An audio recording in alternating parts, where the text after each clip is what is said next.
It's time to accelerate. Hey friends, this is Andy.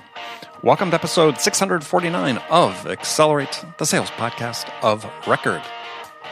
I am honored to be joined by my guest on the show today. Joining me is Fred Shilmover. Fred is the founder and CEO at InsightSquared. And in today's episode, we're going to dive into the topic of using data to help drive change in your sales teams, your sales processes, anywhere you have the imperative to make a change.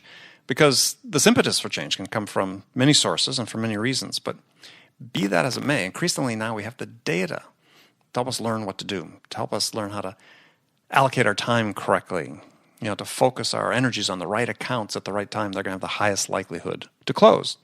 And in our conversation, Fred and I talk about what some perceive as perhaps as the dangers of data, leading too much reliance on data, let's say, leading to what some might call the mechanization of sales. But then we're going to dive into some best practices for how to use data to help manage, scale, and grow your sales team.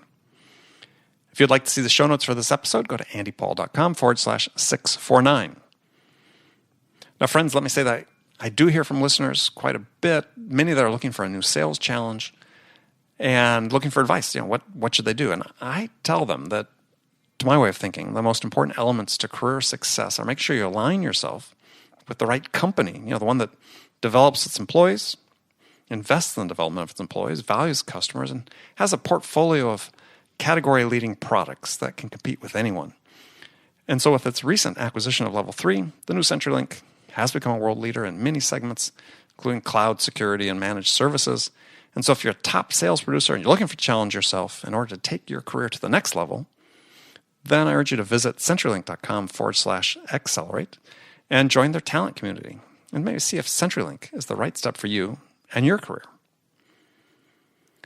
Also, before I talk with Fred, let me remind you again about the upcoming Sales Leadership Accelerated Mastermind. We call that SaaS Slam for short. This is an accelerated mastermind for SaaS sales leaders. It kicks off on April 24th. Now, SaaS Slam is limited to founders, CEOs, CROs, and VPs of sales of high-growth SaaS companies only. I'm here stumbling over my own tongue. And we call it an accelerated mastermind because in just 2 days, you'll become better prepared to transform how you sell, how you scale, and how you develop the capabilities of your team to crush your goals. We want to thank our corporate partners who are supporting us on SaaS Slam, including Storm Ventures, Outreach, Chorus, G2 Crowd, and Membrane. Now, for more information about SaaS Slam and to apply for your place at the table, go to www.saasslam.com/event1. That's SaaSSlam.com/event1. All right, let's get into it. Fred, welcome to Accelerate. Really excited to be here. Thanks for having me. Oh, thanks for joining me. So, I started the show with the same question that I asked my guest, and the question is, in your opinion, what's the single biggest challenge facing salespeople today? Yeah, I think there's a lot of information, but not a lot of insight. So, obviously, big data has been a theme for a long time, and the amount of data keeps doubling every year. I forgot exactly what the right stat is, but that doesn't mean that necessarily people are taking insight from that. And I think we're flooded with information, we're flooded with applications, but actually, how do we drive better behavior is something that I think is in short supply. Yeah, I think that. You're absolutely right on. This is a theme that I keep coming back to is that we seem unprepared, let's say as a professional, certainly within sales, unprepared to use the data that's generated. I mean, it's most of it, and I'm sure it's not the first time you've heard this, but people fall prey to their confirmation biases. They look at this data and say, "Yep, that's what I thought." Then as opposed to saying, "Oh, what's that really trying to tell me?" Yeah, I'll give you a good example. So a lot of times I spend a lot of energy fighting rules of thumb. So for example, with pipeline coverage. So how much pipeline do I need at the start of every quarter in order to hit my number at the end of every quarter? And I bet if you ask a lot of people, what your pipeline coverage should be, people will say, about 3 to 1. Whoa. 5 to 1. And I just heard a company say they needed 8 to 10 times. And I'm like, are you not planning on closing it? Okay. Yeah, whatever the number is, when we actually look at the data quantitatively, historically, it tends to be more. So back to your point about bias, people tend to overestimate their win rates, underestimate their sales cycles, and underestimate how much pipeline coverage they actually have needed to hit the numbers they've hit in the past. So we spend a lot of our energy fighting rules of thumb. Here's another funny one. Sure. And if any of your listeners do this, please don't admit it to me. But we work with organizations and to help them understand their sales process and look for areas to improve. And one of the things you want to look at, sort of one of the basic fundamental metrics is conversion rate, not just my win rate, how many opportunities did I win over the sum of total opportunities, but actually break it down stage by stage.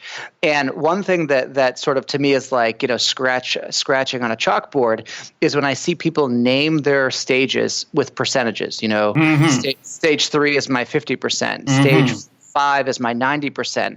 And that doesn't make sense to me on a number of levels, which I can get into. Also, invariably what happens, back to that bias, is when we actually go and look and aggregate what their win rate is from their 50% stage, it's typically 25%. Right. And their 90% stage is probably 60%. So people overestimate, and as a result, that's one of the reasons they fall short. The other problem with that is the answer is much more nuanced than something you can label with a percent stage.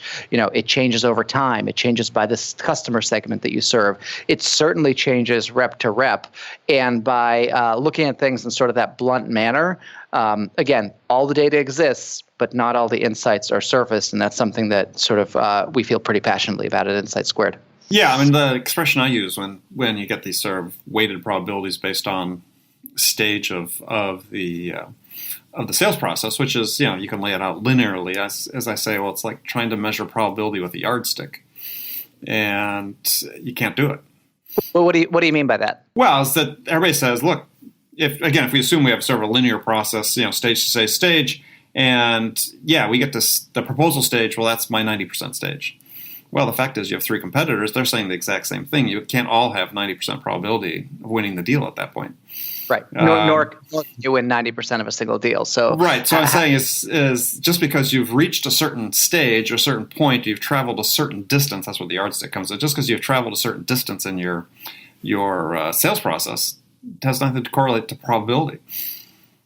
Yeah, one of the things we see, just sticking on this point or this thread for one more second here, is you're right. On a single deal, that doesn't work. But when you have enough of a pipeline to look at it in aggregate, there are organizations for whom this weighted pipeline approach works. Now, we add to it a couple interesting nuances. For example, we look at the conversion rates rep by rep. We take into account the sales cycle stage by stage and the likelihood of closing in this period. So like we not only look at likelihood of winning the deal ever, we look at likelihood of winning the deal this month, this quarter. And we overlay that across the whole pipeline. And there are organizations that on a very consistent basis, that's predictive. And the reason for that is partly the nature of their business. If there's less variability customer to customer, if there's consistency in behavior. So that transactional means to me volume of data. So yes, the higher, the larger the data set, the less margin for error from a statistical perspective. But there's also a execution component, which is if your team is executing and being managed in a very tight and predictable way, you're going to get more predictability and less variation. It's all about variation, deal to deal, rep to rep. And as a result, not only have a more predictable business, but also have a more predictable business using a tool like a weighted pipeline. So it all kind of ties together. So what does it mean to manage predictably? Yeah, so there's that's a big question. So I think there are 2 parts of managing sales, and we sort of break down what we do into different use cases that we serve our customers with. And 2 of the use cases are around rep individual management, the coaching, the ramping, modeling success, all of that, performance management, and then the pipeline management. How do I sort of squeeze the most out of this very perishable asset that I have called pipeline? And the two things operate on very different cadences. Like ultimately, the result is we sell more, we're more successful. But it actually, in my opinion, makes sense to break the two out because the cycles of activity are different. So when you're trying to win a deal, you don't necessarily have time to identify, you know what, I see this rep is struggling with negotiation. Let me take 4 hours out of my day right now to run through the negotiation training that we have in place. What you're probably going to want to do is short circuit the process, whether you jump in there or provide the answer rather than helping someone find the answer, because you want to win the deal, and that's important. But you also want to kind of make a note to yourself or put a pin in this idea that as we set our OKRs for career development, as we decide what trainings to run through, as we think about these sort of out-of-band coaching moments, that's where we'll pick up these things that I learn in the sort of day-to-day tactical. So I think, one of the things I've seen really change in sales over the last 10 years, this theme I have, is this idea of industrialization of sales. And what that means is changing it, and you've heard this before, I'm sure, is sort of from an art to a science, but I don't think that gives it enough of an explanation. So if you think about like the Industrial Revolution, production went from very artisanal, unique, one-off, less scalable, more variation, certainly more variation in quality, to this division of labor, factory-oriented, reduced cycle time, and that it continues through today with automation. I think a lot of that is happening with sales, and there's a couple trends that enable that. And I will come back to the point of what this means to manage sales. But one, this idea of consumerization of IT. So we're in technology, we sell technology, and I think where we've seen, whether it's Moore's law with processing and sort of power and price, or in general software moving from on-prem to the cloud, you're seeing costs sort of compress. As a result, sales needed to innovate because you can't have super expensive reps in the field selling $10,000 software. And there's been a ton of innovation and movement from field sales to inside sales. Not the field sales is going away, but the Bridge Group publishes great surveys on the change of job recs from field sales to inside sales over the last 10 years, and it's been pretty dramatic. And with that there have been a bunch of enabling technologies. InsightSquared is one of them. Whether it's Skype or Zoom or GoToMeeting, Salesforce being in the cloud. We use a bunch of tools to help enable our team to be more effective and develop relationships that you once had to develop in the field, doing it sort of remotely.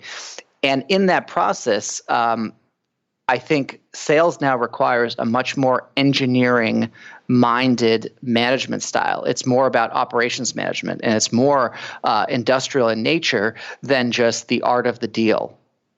And I think that's the part of sales. When I think of sales now, I do think of it from an operations management perspective. And every component of sales can be broken out into this balancing equation. And ultimately, it's almost an engineering function to design this system, make sure that you have the balance of the BDRs and the AEs and the pipeline and the customer success team and all of the roles supporting, sort of operating much like you would in a factory. So long-winded answer.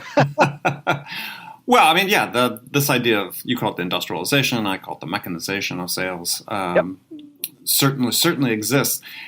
But I think that someone might listen to your answer and say, well, there's still a human component to sales. I think the human component is evolving. So what I didn't mean to say is there will be no salespeople, and we're going to automate the stuff, and it's all going to be AI chatbots and this, that, and the other.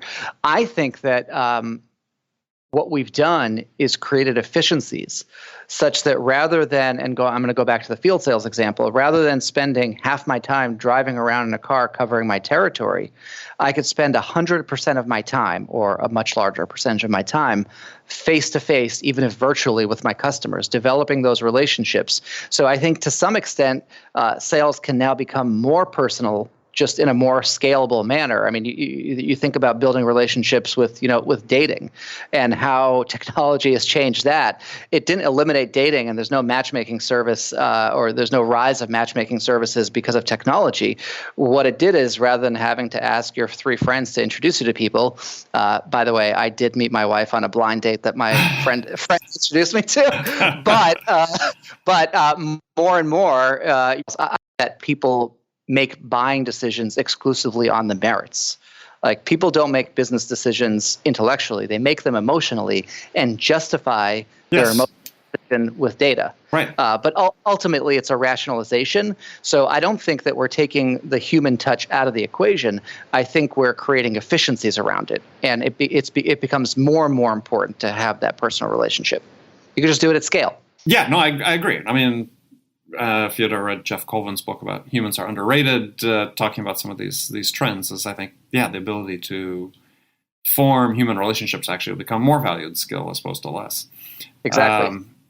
Interesting. It's so funny. While you were talking, sort of random thought occurred to me. It's like you're talking about field sales and so on, and the more I talk to people, the more I begin to think that people really didn't understand what field sales was. And I think there's somewhat I don't want to say generational, but just point in time, at least in the technology side. Now, clearly, there always were products maybe more retail, consumer-oriented, distributors and so on, where field reps are in the field all the time. That's just what they did. But I mean, I was always in technology and in my career, and I'm old. I go way back. I was a field sales guy, but I probably spent 30% of my time in the field. The rest was on the phone.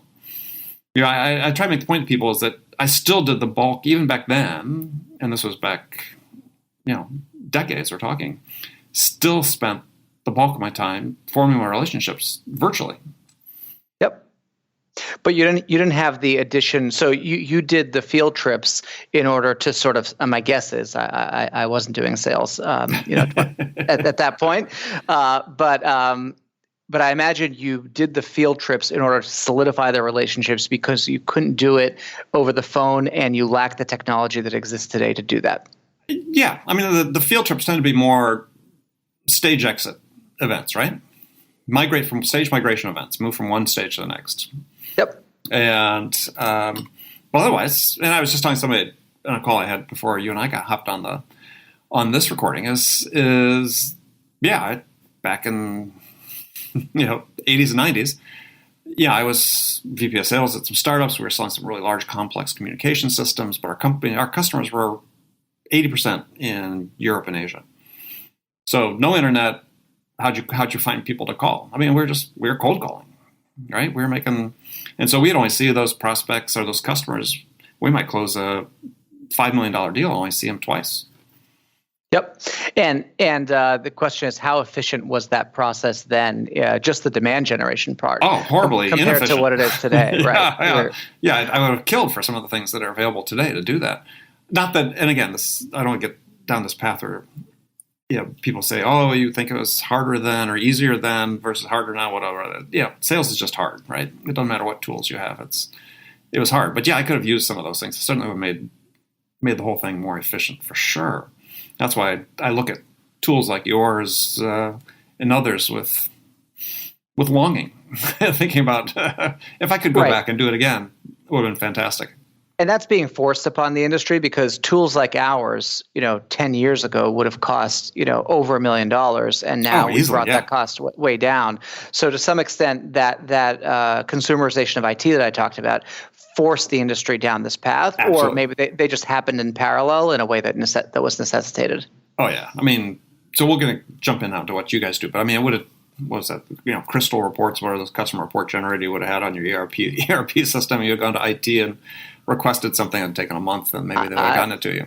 I've spent a fair number of hours in Crystal. In Crystal, right. So, all right. So tell us a little bit about InsightSquared, because I think many people have heard about it, but our listeners sort of tend to be small, mid-sized enterprises. Tell us about what you guys do and what was the impetus for starting the company. Yeah, so I have kind of two ways to describe it really simply. One is, InsightSquared has all of the reports that you wish your CRM did, but for some reason it doesn't. That's the simplest way to describe it.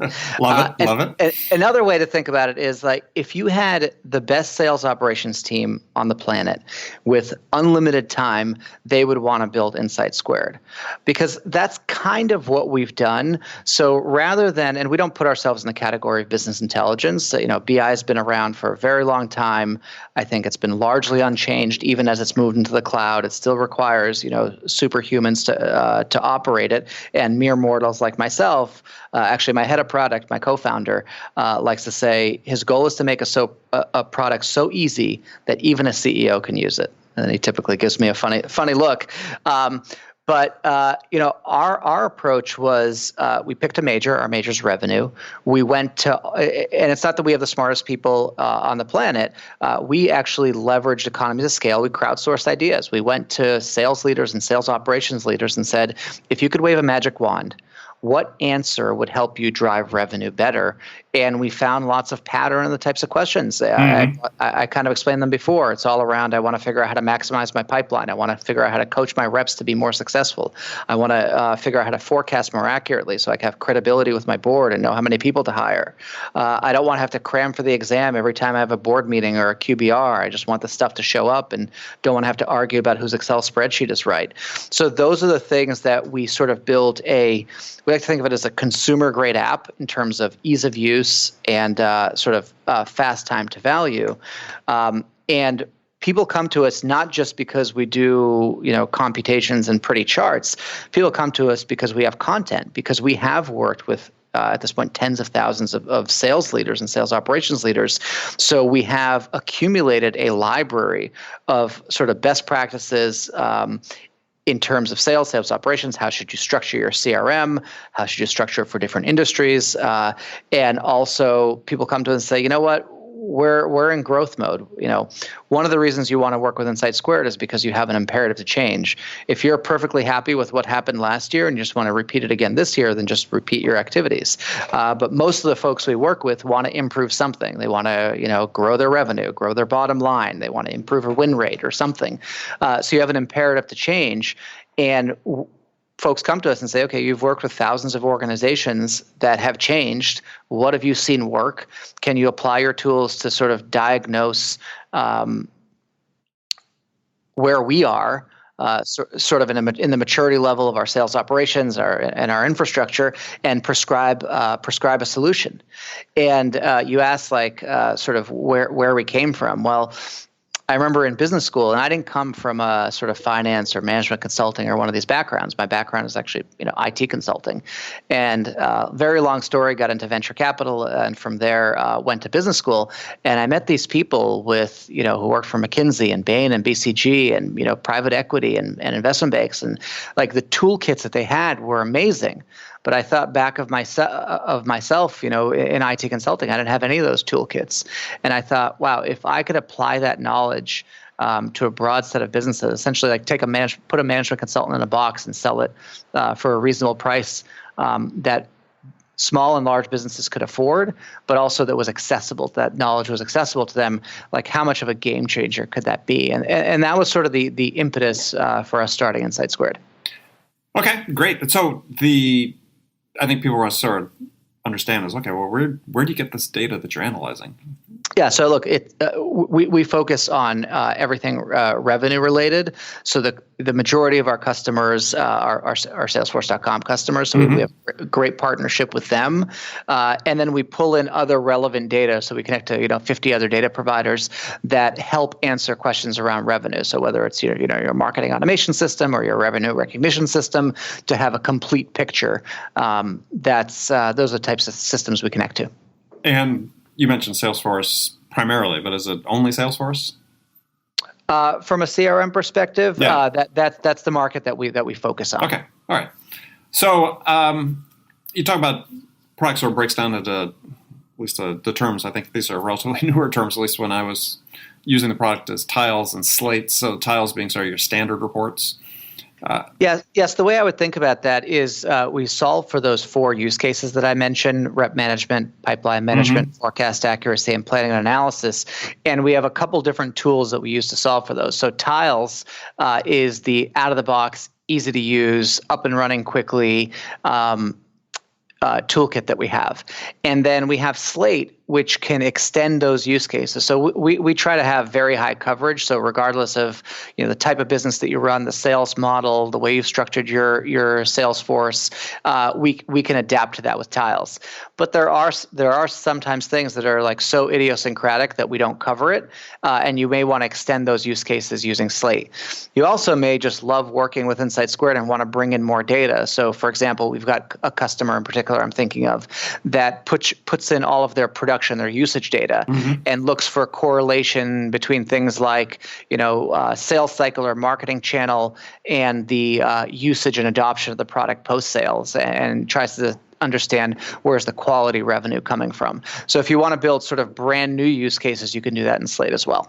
Yeah, very cool. I mean, I remember, again, when I was using it with this one client, is more of a sales process analysis. Yep. And analyzing rep behavior, I guess, as you mentioned. And yeah, it was it was very valuable. I mean, just by looking at the variances in close rates based on people's processes and the steps they took at various points in the sales process.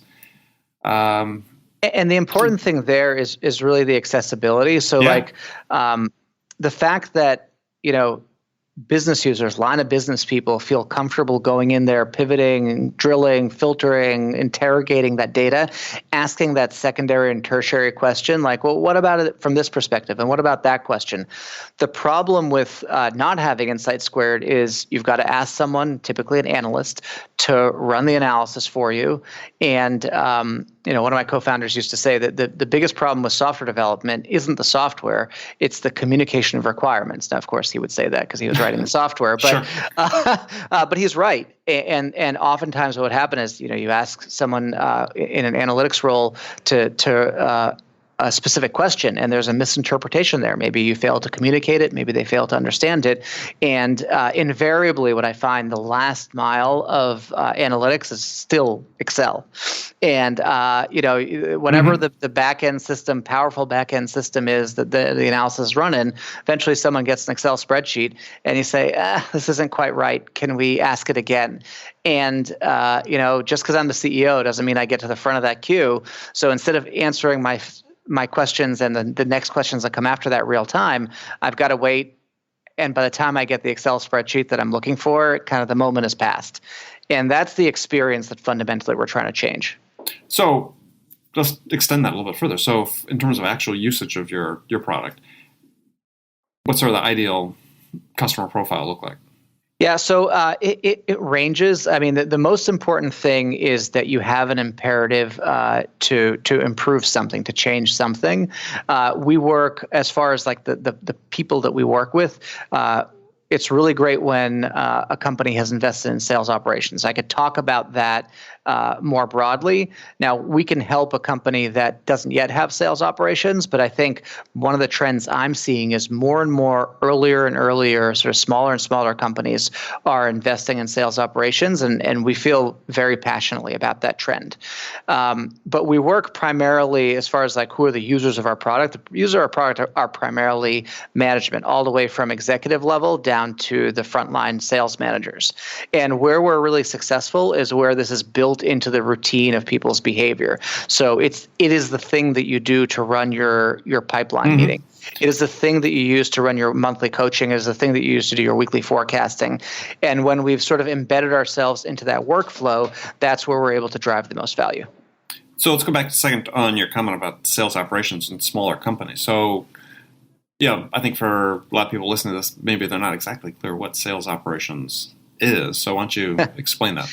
Yeah, it could mean a lot of things to a lot of people. And I remember, back when we got started, so we launched in 2011. And when I got started, I remember talking to customers and saying, today you could differentiate against your competitors by being a data-driven sales organization. But at some point in the future, that's just going to be table stakes. Well, guess what? It's the future. And what we're seeing is a really like sort of meteoric rise in sales operations as a function. And one of our goals at InsightSquared is to sort of be that sort of patron saint of sales operations. So we had our inaugural conference last August, and we're having it again this summer. And ostensibly it was a customer conference, but really what it was all around elevating the role of sales operations and the strategic value that they provide. So back in the day, to answer your question, what is sales operations? It could be the person that runs reports. It could be your Salesforce admin. It could be the person that does compensation and territory management. But what we're seeing is a lot of this stuff is rolling up into sort of one organization. And the other change that's happening is, it used to be thought that marketing had the program budget and sales had the headcount budget. And what we see it's for years now, people have been talking about what's your marketing stack look like? What do you use for marketing automation? What do you guys use for, this, that, and the other? And now we're seeing the sales technology stack, which, we want to be a clear part of for as many organizations as we could deliver value for. But there's a sales technology stack that is owned by sales operations, and that role is broadening. So, 10 years ago, there were sales operations people, but mostly at larger organizations. Now we're seeing it earlier and earlier in a real sort of strategic career path for people to come up the ranks in sales operations. So one of our goals is to figure out how do we serve that community? How do we elevate them in the organization? Because where we see with our customers, the greatest success, the fastest growth, the most profitability, whatever the metric is that you're looking at, is when you have a strong sales leader who thinks about the system like an engineer would, and paired with a sales operations leader. And we had Mike Wolf, who's SVP of SMB sales for North America from Salesforce.com, speak at Ramp last year.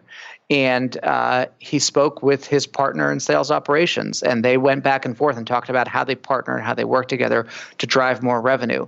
That's a trend I think we're going to start seeing, where sales leaders could travel in pairs with sales operations leaders, and we're seeing more and more of that happening at earlier and earlier organizations. So, I don't think 5 years ago a sub 10 million revenue company would have sales operations, where now we're seeing it, even smaller than that. So, my challenge to folks would be, think about when can you afford that specialization, that division of labor. And if you think you can't afford it, I would reconcile that with your growth objectives. If you have aggressive growth objectives, you're going to want to pull that investment back even further, earlier. Yeah, well, I think that once you get outside sort of the tech bubble, and where small companies have unusually large amounts of money to spend and invest in things, as opposed to sort of standard entrepreneurial startup, $5-10 million in revenue, been in business for 5-10 years. Yeah, it's a harder calculation for a CEO to make, right? I mean, they're still saying, how do I justify hiring this next salesperson? I guess, but think about, and I realize this is a frequent argument made, but just think about the efficiency that you create for the team that you have. So if you have, even 10 salespeople, if you could, increase their productivity by, 10%, that function pays for itself, and I see clear path to having that kind of incremental uplift. Well, so where do you? And I'm. This is just for information purposes, not arguing the point but tell people where you think you see the uplift coming from that role. Let's say, 10-person sales team. How does a sales ops person elevate the productivity? So there's a broad array of things. First of all, allocating people's time correctly. So one of the most expensive, the most expensive element of sales is payroll and commissions. So if you could make better use of people's time by figuring out, what are the successful people doing and how do you replicate that success? And then it's not just about activity, it's also around, are you executing your sales plays against the right accounts? Are you responding to the right inquiries? So looking, and again, this is something we try to enable very easily, is looking at the same thing from lots of different perspectives. And to me, analytics is all around identifying trends, finding anomalies and understanding them better, and sort of you combine those two things with investigative work, and now you could drill into one of those things. So, we have a particularly high conversion rate in these types of accounts. Well, what makes those accounts similar? Can we find more accounts like that? Can we market to businesses like that because we have a great fit there? So, if you're there boiling the ocean, and back to use your example from 20 years ago, calling the white pages from a cold call perspective, and you realize that 80% of your revenue is coming from one very, very narrow niche, one sub industry, you should drop all your other activity and focus on that one industry. And that's how you're going to get outsized returns for a period of time till you sort of reach diminishing returns on that particular vein. But that's the type of sort of strategic decision making that sales operations can offer. So your team is not just banging their head against the wall, because sales, like baseball, is a game of misses, right? Like you can strike out 6 out of 10 times and be a Hall of Fame hitter. And it's the same thing in sales. So it's a game of misses. If you can narrow those misses by just a small margin, it's the difference between losing your spot and being an all-star. I agree, and I think that I love the phrase "the game of misses." Just like similar to golf, people talk about the same thing. I think people listening to this, it's what Fred's talking about is for you really to understand is that we're in a world where increasingly we're specializing the roles within sales, and sort of traditional sales leadership within a small business is they think they have to do everything. And by trying to do everything, you're not doing anything really well. And so I think what Fred, if you're listening, is making the case is that we really need to analyze, if we're going to try to improve our output, our outcomes, increase our productivity, it's okay for your VP of sales not to be the analytical type, because there's other things they can be doing, working with your team, coaching, mentoring the people, professional development, deal coaching that can help outcomes as well. Yeah, you said two things there. One is the specialization that you just described. The other one I couldn't emphasize anymore is focus. And that's been as kind of stepping back as an entrepreneur, a lesson I quite frankly wish I learned earlier in my career, and certainly even earlier in my tenure at InsightSquared, that the more focused you get, the better you'll get at that particular thing.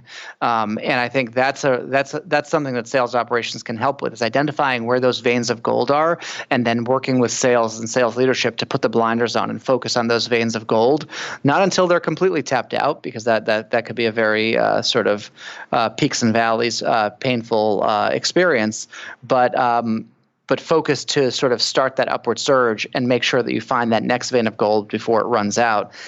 That focus is what sales operations can bring to an organization.